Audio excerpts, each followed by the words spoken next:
Hi guys, मेरा नाम शिखा तिवारी है और मेरे इस यूट्यूब चैनल ज्ञान कुटुंब में आपका स्वागत है। इसमें आज हम चाइल्ड डेवलपमेंट के बारे में पढ़ने जा रहे हैं। तो चलिए बिना टाइम वेस्ट किए हम शुरू करते हैं। हमारा टॉपिक है बुद्धि परीक्षण, इंटेलिजेंस टेस्ट। किसी भी व्यक्ति की बुद्धि का पता लगाने के लिए विभिन्न प्रकार के बुद्धि परीक्षणों का निर्माण किया गया है। विभिन्न मनोवैज्ञानिकों ने समय समय पर विभिन्न बुद्धि परीक्षण बनाए। इनको मुख्य रूप से दो वर्गों में बांटा जाता है। पहला है व्यक्तिगत बुद्धि परीक्षण और दूसरा है सामूहिक बुद्धि परीक्षण। सबसे पहले देखते हैं व्यक्तिगत बुद्धि परीक्षण, इंडिविजुअल इंटेलिजेंस टेस्ट क्या है। यह परीक्षण एक समय में एक ही व्यक्ति पर किया जा सकता है। इसका आरंभ बिने ने किया। और अगला है सामूहिक बुद्धि परीक्षण, ग्रुप इंटेलिजेंस टेस्ट। यह परीक्षा एक समय में अनेक व्यक्तियों की ली जाती है। इसका प्रारंभ प्रथम विश्व युद्ध के समय अमेरिका में हुआ। इसका कारण यह था कि सरकार मनुष्यों की मानसिक योग्यताओं के अनुसार उनको सेना में सैनिक, अफसरों व कर्मचारियों के अन्य पदों पर नियुक्त करना चाहती थी। व्यक्तिगत व सामूहिक दोनों प्रकार के परीक्षणों के दो रूप हो सकते हैं। पहला है भाषात्मक वर्बल और दूसरा है क्रियात्मक नॉन वर्बल। तो सबसे पहले देखते हैं भाषात्मक परीक्षण, वर्बल टेस्ट। इसमें भाषा का प्रयोग किया जाता है। वह अमूर्त बुद्धि की परीक्षा ली जाती है। इसका जो मुख्य उद्देश्य है वह है कि किसी व्यक्ति को पढ़ने लिखने का कितना ज्ञान है। उसे प्रश्नों के उत्तर लिखकर, गोला बनाकर, गुणा बनाकर या रेखांकित करके देने होते हैं। इस परीक्षा में निम्न प्रकार के प्रश्न पूछे जा सकते हैं, जैसे अंकगणित के प्रश्न, व्यवहारिक ज्ञान से संबंधित प्रश्न, निर्देश के अनुसार प्रश्नों के उत्तर, समानार्थी या विलोम शब्द, बेतरतीब शब्दों को तरतीब में लिखना। अगला है क्रियात्मक परीक्षण, नॉन वर्बल और परफॉर्मेंस टेस्ट। इन परीक्षणों का प्रयोग उन व्यक्तियों पर किया जाता है जिनको भाषा का ज्ञान कम होता है या जो पढ़ना लिखना नहीं जानते। इसके द्वारा मूर्त बुद्धि का पता लगाया जाता है। इस परीक्षण में वास्तविक वस्तुओं का प्रयोग किया जाता है और परीक्षार्थियों को समस्यापूर्ण कार्य करने के लिए दिए जाते हैं, जैसे चित्र के बिखरे हुए टुकड़े को क्रम से लगाकर चित्र को पूरा करना, किसी दिए हुए चित्र में असंभव बात को बताना, तिकोनी, चौकोर व गोल वस्तुओं को रखकर आकृति को पूरा करना, भूल भुलैया से होकर बाहर जाने का मार्ग बताना आदि। देखते हैं कुछ बुद्धि परीक्षणों के नाम। सबसे पहला है व्यक्तिगत भाषात्मक परीक्षण, इंडिविजुअल लैंग्वेज टेस्ट। नंबर 1 है बिने साइमन स्केल और नंबर 2 स्टैनफोर्ड बिने स्केल। अगला है व्यक्तिगत क्रियात्मक परीक्षण, इंडिविजुअल परफॉर्मेंस टेस्ट। इसमें है नंबर 1 पोर्टियस भूल भुलैया परीक्षण और नंबर 2 वेस्टर वैल्यू टेस्ट। अगला है सामूहिक भाषात्मक परीक्षण, group language individual language test. इसमें है सब नंबर 1 आर्मी अल्फा टेस्ट और नंबर 2 सेना सामान्य वर्गीकरण टेस्ट। अगला है सामूहिक क्रियात्मक परीक्षण, ग्रुप परफॉर्मेंस टेस्ट। नंबर 1 है इसमें आर्मी बीटा टेस्ट और नंबर 2 शिकागो क्रियात्मक टेस्ट। अब अगला देखते हैं बुद्धि परीक्षणों की उपयोगिता, यूटिलिटी ऑफ इंटेलिजेंस टेस्ट। विभिन्न आयु वर्ग के लिए विभिन्न परीक्षणों के माध्यम से हम बालक की बुद्धि का पता लगाकर उनके अनुकूल शिक्षा की व्यवस्था कर सकते हैं। इसी कारण से बुद्धि परीक्षण शिक्षा का महत्वपूर्ण साधन बन गए हैं, जैसे सर्वोत्तम बालकों का चुनाव करने में, पिछड़े बालकों का चुनाव करने में, अपराधी व समस्यात्मक बालकों का सुधार करने में, बालकों के वर्गीकरण करने में, बालकों की विशिष्ट योग्यताओं का ज्ञान करने में, बालकों की क्षमता के अनुसार कार्य करवाने में, बालकों की व्यावसायिक योग्यता का ज्ञान करने में, बालकों की भावी सफलता का ज्ञान करने में, अपव्यय का निवारण करने में और राष्ट्र के बालकों की बुद्धि का ज्ञान करने में। आइए हम कुछ रिवीजन करते हैं कि हमने ऊपर दिए गए चैप्टर में क्या क्या पढ़ा। तो इसमें सबसे पहला है जन्म के 3 माह तक शिशु केवल अपने हाथ पैर चलाता है।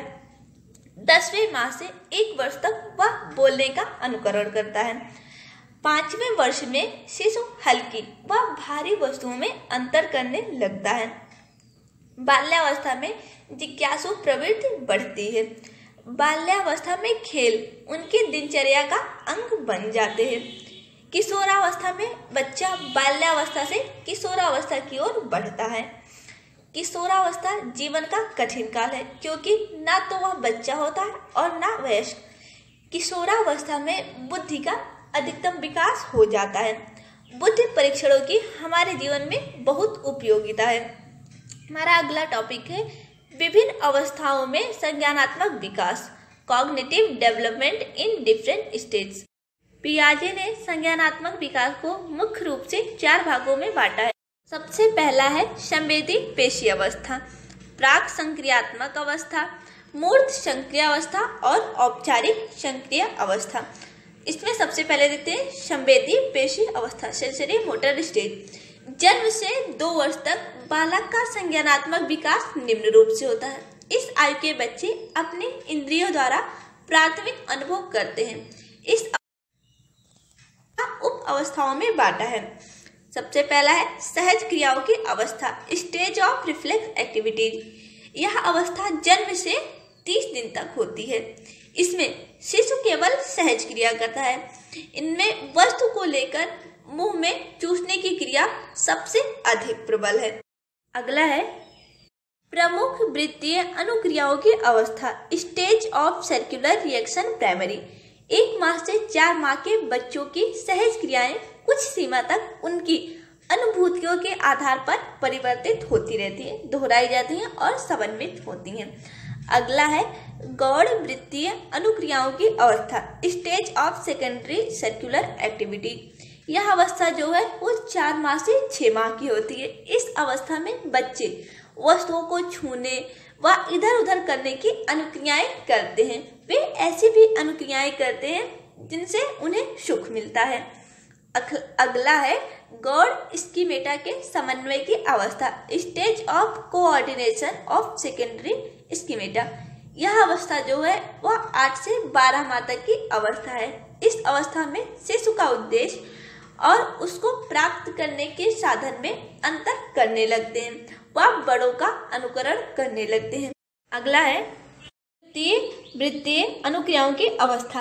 क्या अवस्था 12 से 18 माह की होती है। इसमें बच्चे वस्तुओं के गुणों को प्रयत्न व भूल द्वारा सीखते व जानते हैं। अगला है मानसिक संयोग द्वारा नए साधनों के खोज की अवस्था, stage of invention of new means through mental coordination. यह अवस्था 18 से 24 माह की अवस्था है। इस अवस्था में देखी हुई वस्तु के अनुपस्थित में भी उसके अस्तित्व को समझने लगते हैं। इसमें नंबर 2 है प्राक संक्रियात्मक अवस्था, प्री ऑपरेशनल स्टेज। पियाजे ने संज्ञानात्मक विकास की दृष्टि से 2 से 7 वर्ष की अवस्था इन्होंने 2 उप अवस्थाओं में बांटा है। पहला है प्राक संक्रियात्मक अवधि, प्री ऑपरेशनल पीरियड। यह अवधि जो है वह 2 से 4 वर्ष की होती है। इस अवस्था में बच्चे अपने इधर उधर की वस्तुओं, प्राणियों व शब्दों में संबंध स्थापित करने लगते हैं। ये सब अनुकरण व खेल द्वारा होता है। पियाजे के अनुसार 4 वर्ष तक की अवस्था के बच्चे सभी निर्जीव वस्तुओं को सजीव के रूप में लेते हैं। दूसरे, बच्चे अपने विचारों को ही सही मानते और ऐसा समझते हैं कि दुनिया उनके इर्द गिर्द मतलब आसपास ही है। अगला है अंतर्दशी अवस्था, इंट्यूटिव पीरियड। यह अवस्था 4 से 7 वर्ष तक चलती है। इस अवस्था में बालक भाषा सीखने लगता है, चिंतन व तर्क करने लगता है, परंतु उनके तर्क चिंतन में कोई क्रमबद्धता नहीं होती। 6 वर्ष की आयु पूरी करते करते बालकों में मूर्त प्रत्ययों के साथ अमूर्त प्रत्ययों का निर्माण होने लगता है। तीसरा है इसमें मूर्त संक्रिया की अवस्था, स्टेज ऑफ कंक्रीट ऑपरेशन। पियाजे ने 7 से 11 वर्ष की आयु को मूर्त संक्रिया की अवस्था कहा। इस अवस्था में पहला है बच्चे अधिक व्यवहारिक व यथार्थवादी होते हैं। दूसरा है बच्चों में तर्क व समस्या का समाधान करने की क्षमता का विकास होने लगता है। अगला है मूर्त समस्याओं का समाधान बच्चे ढूंढने लगते हैं, परंतु अमूर्त समस्याओं को समझ नहीं पाते हैं। अगला है बच्चे वस्तुओं व उनके गुणों के आधार पर क्रमबद्ध व वर्गीकृत करने लगते हैं। अगला है इस अवस्था में बच्चों के चिंतन में क्रमबद्धता नहीं होती। नंबर 4 है औपचारिक संक्रिया की अवस्था, स्टेज ऑफ फॉर्मल ऑपरेशन। यह अवस्था जो है वो 12 वर्ष की आयु से वयस्क होने की अवस्था है। इस अवस्था में 12 वर्ष का होते होते बालक का मस्तिष्क परिपक्व होने लगता है। इसमें सबसे पहला है उनके चिंतन में क्रमबद्धता आने लगती है। जैसे जैसे बच्चे की आयु बढ़ती है उनके अनुभव बढ़ते हैं, वैसे वैसे उनके समस्या समाधान की क्षमता बढ़ती है, जिसे पियाजे ने संप्रत्यय चिंतन की संज्ञा दी है। अगला है पियाजे के अनुसार इस आयु के बच्चे प्रतीकात्मक शब्दों सिंबॉलिक वर्ड्स रूप को व उपमानों का आशय समझने लगते हैं, वह अमूर्त प्रत्ययों का भी निर्माण करते हैं। अगला है पियाजे के अनुसार प्रत्यय निर्माण की यह क्रिया अनवरत रूप से जिंदगी भर चलती रहती है, जिसका प्रकार व स्तर उनकी शिक्षा व उनके अनुभव पर निर्भर करता है। पियाजे का संज्ञानात्मक विकास का सिद्धांत विभिन्न अवस्थाओं में होने वाले संज्ञानात्मक विकास को जानने के लिए बहुत उपयोगी है। इनका महत्व बालक, शिक्षा व अभिभावकों के लिए विशेष रूप से होता है। अब हमारा अगला टॉपिक विभिन्न अवस्थाओं में संवेगात्मक विकास, emotional development in different stage. संवेगात्मक विकास मानव जीवन के विकास व उन्नति के लिए जरूरी है। यह विकास मानव जीवन को प्रभावित करता है व उसी से उसके व्यक्तित्व निर्माण में सहायता मिलती है। जब व्यक्ति अपने संवेगों जैसे भय, क्रोध, प्रेम आदि का सही प्रकाशन करना सीख लेता है तो उसे संवेगात्मक विकास कहते हैं। शैशवावस्था में संवेगात्मक विकास, इमोशनल डेवलपमेंट इन इन्फेंसी। इसमें सबसे पहला है शिशुओं का संवेगात्मक विकास धीरे धीरे अस्पष्टता की ओर होता है। अगला है विशिष्ट संवेग मंद धीमी गति के स्वभाव के साथ जुड़ता है। अगला है शारीरिक आयु के साथ साथ संवेगात्मक विकास में तेजी होती है। शिशु के संवेगात्मक विकास को हम निम्न रूप से प्रस्तुत कर सकते हैं, जैसे में आयु, माह और संवेग के प्रकार। तो जन्म के समय जो हमारे अंदर संवेग होता है वो उत्तेजना, 1 माह में पीड़ा व आनंद, 3 माह में क्रोध, 4 माह में परेशानी, 5वें माह में भय, 10वें माह प्रेम, 15वें माह ईर्ष्या और 24वें माह खुशी प्रसन्नता। शैशवावस्था में मुख्यतः भय, क्रोध व प्रेम आदि तीनों ही संवेग का विकास होता है। शिशु थोड़ी थोड़ी देर में अपने संवेगों को बदलते रहते हैं। वो कभी रोता है, कभी हंसता है और कभी कभी दोनों का प्रकटीकरण साथ साथ ही करने लगता है। शैशवावस्था के अंतिम चरण में वातावरण संवेगात्मक विकास को प्रभावित करने लगता है। अगला है बाल्यावस्था में संवेगात्मक विकास, इमोशनल डेवलपमेंट इन चाइल्डहुड। इस अवस्था में संवेगों में अस्थायित्व आना शुरू हो जाता है। बालक संवेग व समाज के नियमों में समायोजन करने लगता है। वह प्रत्येक क्रिया के प्रति ईर्ष्या, प्रेम, घृणा व प्रतिस्पर्धा की भावना प्रकट करने लगता है। माता पिता द्वारा बताए गए कार्य के प्रति वह हाँ या ना कहकर चुप रहता है और बाद में झूठ बोलकर अपने को उपेक्षा से बचाता है। इस अवस्था के अंतिम चरणों में वह संवेगों पर नियंत्रण करना सीख जाता है। अगला टॉपिक है किशोरावस्था में संवेगात्मक विकास, इमोशनल डेवलपमेंट इन एडोलेसेंस। किशोरावस्था में प्रवेश करने पर किशोरी से अनुशासित जीवन व्यतीत करने की आशा की जाती है, पर परिणाम जो है वह ठीक इसके विपरीत उल्टा होता है।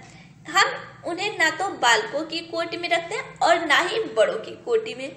इस अवस्था में सबसे अधिक संवेगात्मक अस्थिरता पाई जाती है। किशोर किशोरी में प्रेम, दया, क्रोध, सहानुभूति आदि संवेग अस्थायी रूप धारण कर लेते हैं।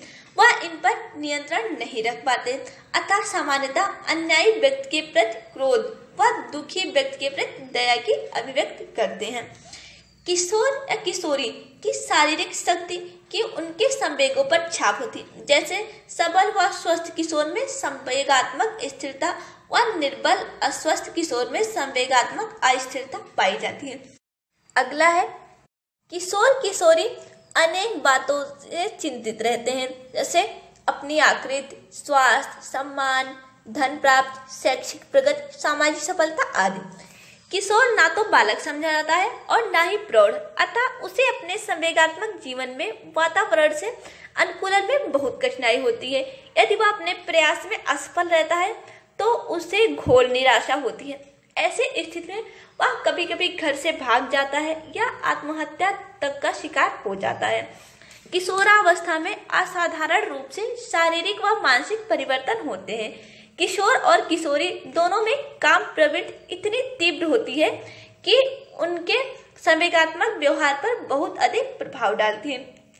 किशोरावस्था में संवेगात्मक विकास इतना विचित्र होता है कि किशोर किशोरी एक ही परिस्थिति में विभिन्न अवसरों पर विभिन्न प्रकार का व्यवहार करते हैं। जो परिस्थिति एक अवसर पर उन्हें उल्लास से भर देती है, वही परिस्थिति दूसरे अवसर पर उन्हें दुखी कर देती है। अगला टॉपिक है विभिन्न अवस्थाओं में सामाजिक विकास, social development in different stage. इसमें देखते हैं सबसे पहले शैशवावस्था में सामाजिक विकास, सोशल डेवलपमेंट इन इन्फेंसी। शिशु जन्म से सामाजिक नहीं होता। जन्म के बाद अपनी आवश्यकताओं की पूर्ति के लिए संपर्क में आने वाले व्यक्तियों के प्रति प्रतिक्रिया करता है।